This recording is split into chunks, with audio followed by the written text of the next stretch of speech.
McMaster, potential for war with North Korea increases every day. McMaster, President Trump's national security advisor, said Saturday that the possibility of war with North Korea increases every day the problem over its nuclear program isn't solved. "I think it's increasing every day," McMaster told Fox News' Bret Baier at the Reagan National Security Forum in California. "It means we're in a race. We're in a race to be able to solve this problem." Added McMaster, "There are ways to address this problem short of armed conflict, but it is a race because he is getting closer and closer and there's not much time left."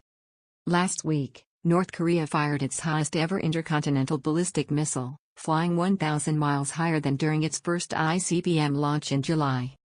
McMaster told Baier that North Korea dictator Kim Jong Un's nuclear ambitions are the gravest national security threat that America faces.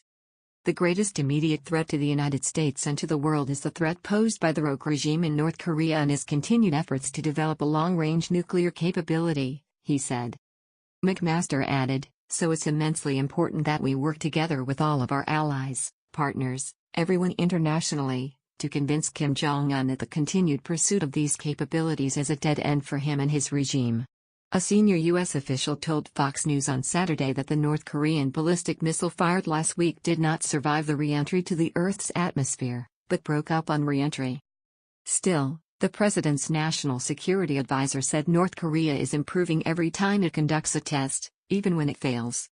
"What is clear is every time he conducts a missile launch, a nuclear test, he gets better," McMaster said. "And whether it's a success or failure isn't as important as understanding that over the years he's been learning from failures, improving, thereby increasing his threat to all of us." During the forum at the Ronald Reagan Presidential Library in California, McMaster denied that the recent guilty plea of his predecessor, former National Security Advisor Michael Flynn, on Friday has rattled allies. Speaking of Special Counsel Robert Mueller's investigation into Russia's meddling in the election, McMaster said, "I've seen no evidence of the investigation in any way impeding the important work we're doing." Legal experts split on what Flynn guilty plea means for Team Trump. Former White House National Security Advisor Michael Flynn pleaded guilty Friday to lying to the FBI about contacting Russian officials on behalf of then-President-elect Donald Trump.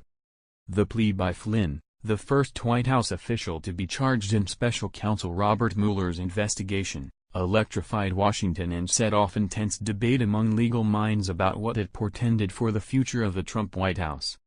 Andrew McCarthy, a former assistant U.S. attorney, argued that Flynn's admission may not be a significant break in Mueller's investigation. Flynn, like former Trump campaign advisor George Papadopoulos, is being permitted to plead guilty to a mere process crime, McCarthy wrote on National Review Online. For all the furor, we have a small potatoes plea in Flynn's case, despite extensive collusion evidence. McCarthy went on to argue that it is becoming increasingly palpable that, whatever collusion means, there was no actionable, conspiratorial complicity by the Trump campaign in the Kremlin's machinations. McCarthy also noted that Mueller's other significant criminal case, against Trump's former campaign chairman Paul Manafort, has nothing to do with the 2016 election. However, Los Angeles defense attorney Ken White, himself a former assistant U.S. attorney, posted on Twitter that he was not as confident as McCarthy in the absence of a wider conspiracy. "You generally spell out the entire conspiracy in a cooperator's guilty plea, in many cases," White wrote. "With more sophisticated cooperators, you play the cards closer to the vest. Yes, you'd get a drug mule to spill to the whole conspiracy in the plea to lock them in," White added. A Flynn? Maybe not. National security lawyer Steve Vladeck echoed White, tweeting that the story isn't that Michael Flynn is pleading guilty. It's what he's giving Mueller in exchange for such a minor charge. "We may not know the answer to that for some time," Vladeck added, "but I have to think it's substantial." Fox News judicial analyst Andrew Napolitano was less circumspect, characterizing Flynn's plea as a nightmare for Donald Trump and probably the tip of a prosecutorial iceberg. However, Napolitano also told Shepard Smith reporting that if Trump told Flynn to reach out to Russian officials after his election last year, that may not be an impeachable offense, though they certainly are in the category of offenses that are impeachable. Beyond this, the President of the United States has steadfastly, repeatedly and consistently denied that he had any knowledge of any involvement with the Russians, Napolitano added. If General Flynn contradicts that in a credible way under oath, we have a very serious problem on our hands. Senate passes major tax reform package. The U.S. Senate voted just before 2 a.m. ET Saturday to pass a sweeping tax overhaul worth roughly $1.4 trillion, putting the Trump White House a big step closer to its first major legislative victory, and many Americans closer to a tax cut. The vote was 51-49, with Republican Bob Corker of Tennessee the only member of the GOP to side with the Democrats in opposition. The bill is still not yet finalized.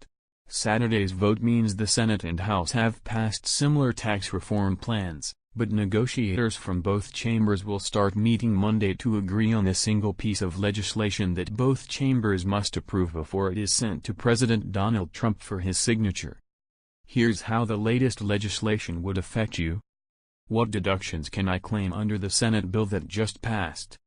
The Senate bill does away with federal deductions for state and local income and sales taxes, but allows deductions of up to $10,000 in local property taxes.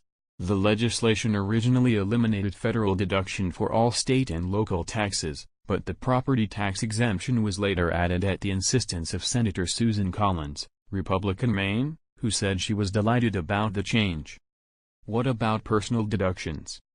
Like the House bill, the Senate bill nearly doubles the standard deduction level to $12,000 for individuals, up from $6,350, and $24,000 for couples, up from $12,700.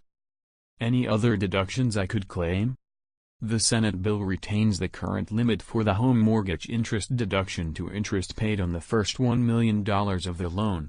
The House bill reduces the limit to $500,000 for new home purchases. The Senate version also preserves the deduction for medical expenses not covered by insurance. The House bill does not, but ends deductions for moving expenses and tax preparation.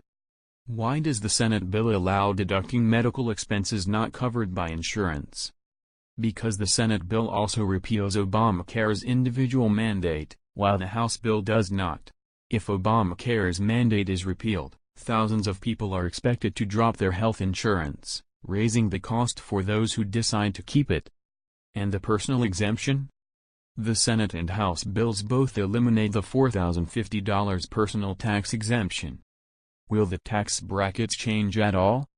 The Senate bill keeps 7 tax brackets, but reduces them to 10, 12, 22, 24, 32, 35 and 38.5%.